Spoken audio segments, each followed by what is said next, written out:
నమస్కారం అండి. నాన్నగారు ఇంటూరి నాగేశ్వరరావు గారు, వాళ్ళ కొడుకుని నేను సందీప్ని.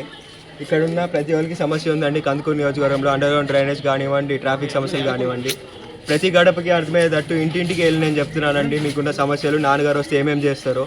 సూపర్ 6 పథకాలు కూడా ఉన్నాయని మనకు చంద్రబాబు నాయుడు గారు ఇచ్చినాయి. ప్రతి పథకం ప్రతి ఇంటికి చేరేలాగా వెళ్ళి చెప్తున్నాను. వాళ్ళందరూ సంతోషంగా ఉన్నారండి. ఇప్పుడు దాకా చెప్తారు మీ నాన్నగారు కూడా వచ్చారమ్మా, మీ అమ్మగారు కూడా వచ్చారమ్మా, సంతోషంగా చెప్తున్నారు. నాన్నగారిని ఎందుకు గెలిపియాలంటారంటే లోకల్ అభ్యర్థి అంటే ఇక్కడే పుట్టాడు, ఇక్కడే పెరిగాడు.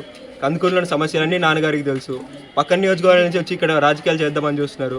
వాళ్ళందరికీ చర్మగీతం పాడతారు. ఇక్కడ ప్రతి ప్రజలకు అర్థమైపోయింది ఇప్పటికే. నాన్నగారు అయితేనే ఇక్కడ పట్టించుకుంటారు, ఇక్కడ ఉంటారు, లోకల్ అభ్యర్థి ఇక్కడే తిరుగుతారు. ఇప్పుడు 2 సంవత్సరాల నుంచి కందుకూరు నియోజకవర్గంలో ఒక్కరోజు కూడా రెస్ట్ తీసుకోకుండా తిరుగుతున్నారండి. నాన్నగారిని అందరూ గుర్తుపెట్టుకున్నా అని చెప్పి నాకు మాట ఇస్తున్నారు. అందరు సంతోషంగా యాక్సెప్ట్ చేస్తున్నారండి నన్ను, నాన్నగారిని. అందరికీ అర్థమయ్యేటట్టు పథకాలు చెప్తున్నాను.